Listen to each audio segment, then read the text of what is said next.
pessoal, beleza? Esse vídeo de hoje terá como título Erro de tipo parte 2.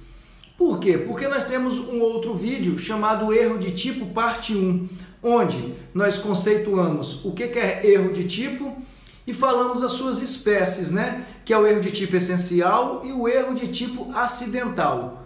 Lá nós tratamos somente do erro de tipo essencial e seus efeitos. Aqui neste vídeo trataremos do erro de tipo acidental, certo? Que é a segunda espécie então de erro de tipo. Olha só, gente, o erro de tipo acidental é aquele em que a falsa percepção da realidade do agente incide sobre elementos secundários ou acessórios do tipo penal, beleza? Assim, por não serem essenciais, não é isso? Não serem essenciais à configuração do fato típico, o agente deverá responder pelo fato criminoso, certo? Responderá pelo fato criminoso, mesmo diante desse erro, visto que ele não tem relevância suficiente para afastar o dolo ou a culpa da conduta do agente, certo? Erro de tipo acidental, estamos falando dele. Vamos lá. Essa espécie de erro recai sobre dados acessórios irrelevantes, não é isso? E irrelevante, como nós falamos, para a configuração do tipo penal. E também sobre a conduta em sua execução. Vamos analisar isso aí. Olha só, o erro de tipo acidental ele poderá apresentar-se nas seguintes espécies. Olha só as espécies de erro de tipo acidental. A primeira nós temos o erro sobre o objeto, que a gente chama error in objecto. Segunda, erro sobre a pessoa, chamamos de error in personae. Também a terceira, erro na execução, chamamos de aberratio ictus. E o quarto, resultado diverso do pretendido, chamamos de aberratio criminis. E o quinto, gente, temos erro sobre o nexo causal. Denominamos aqui também de aberratio causae. Vamos lá, vamos trabalhar essas espécies. Erro de tipo acidental sobre o objeto. Vamos ver o primeiro. Nessa espécie de erro, gente, o agente se equivoca acerca da coisa, que é o objeto material do delito. Olha só, assim o sujeito comete uma ação intencional de subtrair uma certa coisa alheia, certo? Intencional de subtrair uma certa coisa alheia, quando na verdade subtraiu outra diferente do que ele imaginava. Vamos exemplificar isso aí. Olha só, gente. Por exemplo, o agente entra em uma loja, espera a vendedora se distrair e furta um relógio de marca famosa, avaliado em R$25 mil.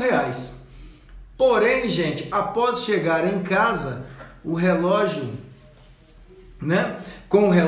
após ele chegar em casa com esse relógio, então, ele constata que se tratava de uma réplica que custava R$450. Vê-se então, gente, que a sua compreensão sobre estar praticando um ato ilícito permanece clara e consciente, certo? O erro do agente incidiu somente sobre o valor do objeto furtado, tá certo? Então, sobre o valor, que é uma circunstância meramente secundária ao tipo penal, tá? Que para a configuração desse tipo penal torna-se irrelevante, tá bom, gente? Continuando aqui. Portanto, responderá o agente do crime, não é isso? Pelo crime de furto, capitulado no artigo 155 do CP. Tá certo? Ele pensou que tinha roubado o relógio de 25 mil, roubou de 450.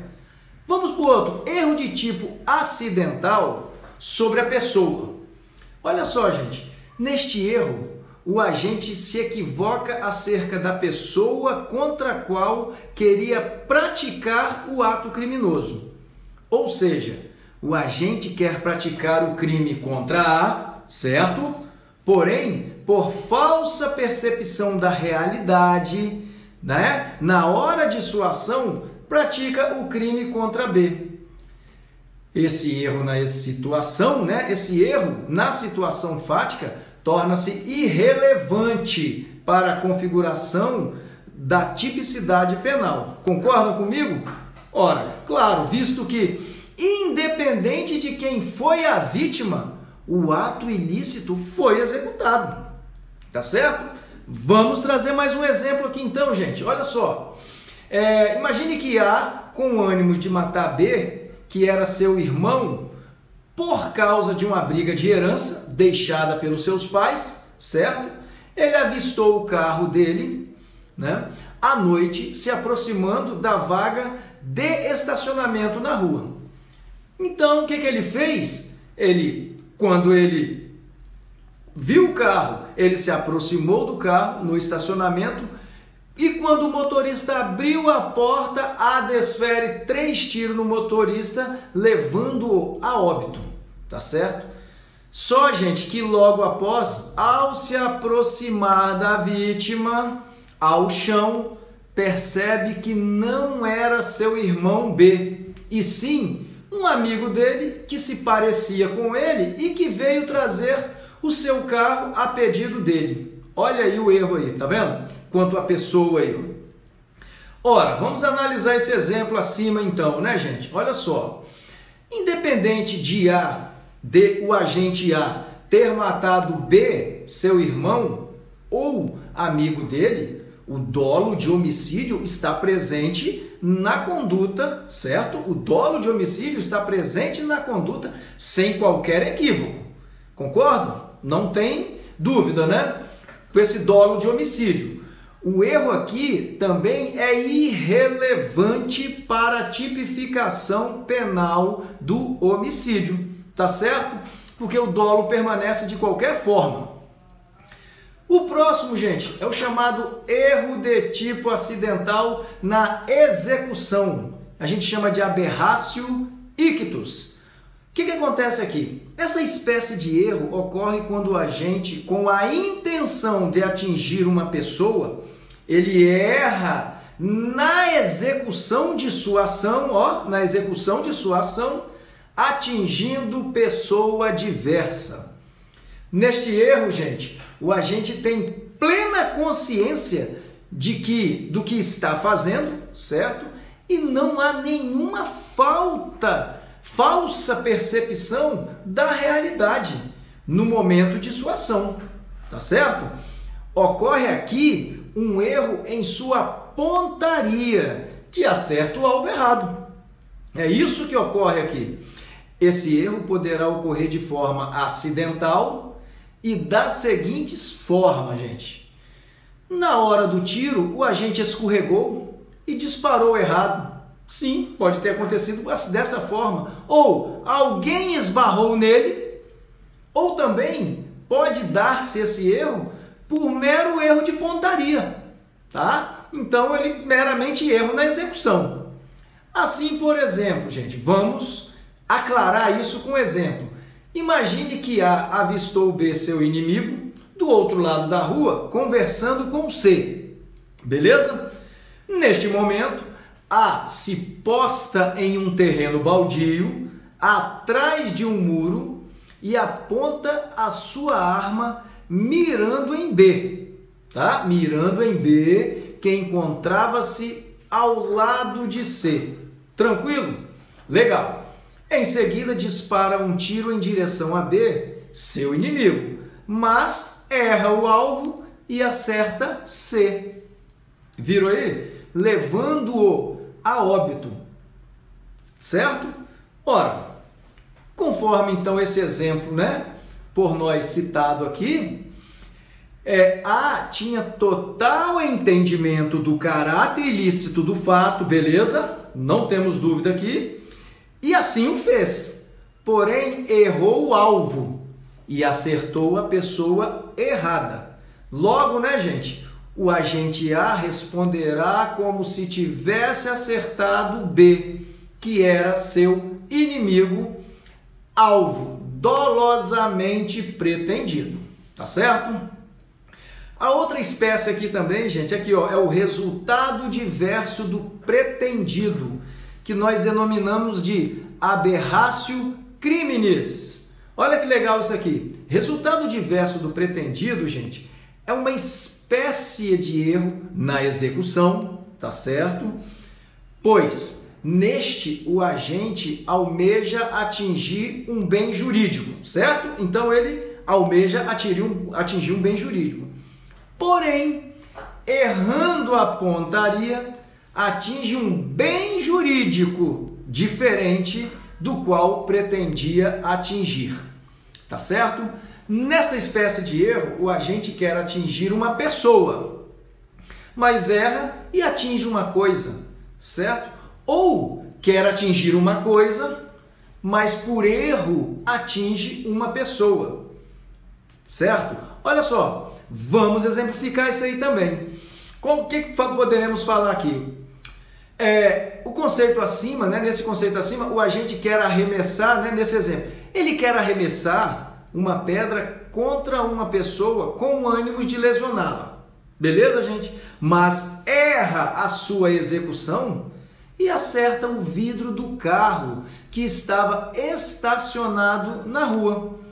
Ou podendo ocorrer o contrário também. Certo, gente? Pode ocorrer o contrário, tá? E o agente, ele arremessa uma pedra com ânimos de acertar o carro e causar, né, um crime de dano, certo? Um dano, ele quer causar um crime de dano, só que ele erra a pontaria e acerta um transeunte que estava passando do outro lado do carro.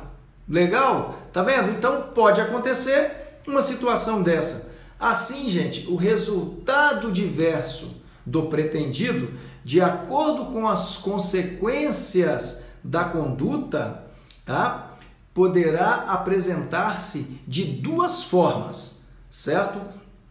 E quais são essas formas? É o resultado diverso do pretendido com unidade simples ou resultado único, tá certo? Ou resultado diverso do pretendido com a unidade complexa ou resultado duplo, tá certo, gente? Ainda para nós terminarmos aqui, ó, erro sobre o nexo causal, que a gente chama ali de aberratio causae. Como se dá isso, gente? Olha só, essa espécie de erro ocorrerá quando o agente, imaginando ter consumado a sua conduta criminosa e produzido o resultado, tá certo? Produzido o resultado por uma determinada causa, tá? Ele constata posteriormente que na realidade o resultado ocorreu por causa diversa, tá vendo? Aberratio causae, causa diversa. Olha que interessante isso aqui. O agente, neste caso, ele erra sobre a causa geradora do crime, visto ter agido para consumar o crime por uma determinada causa imaginada, porém, o crime se consuma por conta de outra causa, né? Que é a causa real, tá? Vamos trabalhar também mais um exemplo aqui, né? Para nós aclararmos essa ideia aí. Olha só, podemos então exemplificar o seguinte, gente. Essa espécie de erro pode ser exemplificada de que forma?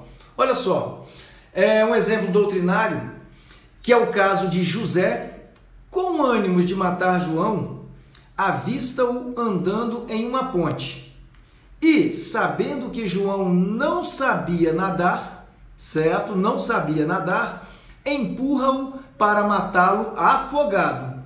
Porém, João, ao despencar da ponte, pelo empurrão de José, bate a cabeça no alicerce da ponte e morre de traumatismo craniano. Ó a causa mortis aí. Exame constatado pela autópsia. Vamos lá então, conforme o exemplo então, que falamos aqui, nota-se que a intenção de José era matar João afogado, não é isso? Era matar João afogado. Ele sabia que João não sabia nadar, joga ele lá e ele morre. A ideia de João. Pois ele não sabia nadar, não é isso? Ou seja, a causa-morte seria a asfixia por afogamento. Mas, por erro acidental, a morte se deu por outra causa, qual seja o traumatismo craniano, certo?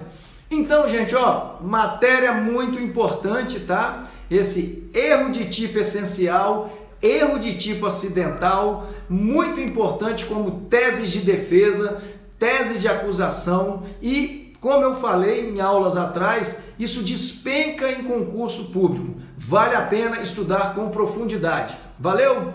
Aguardo vocês na próxima aula. Valeu!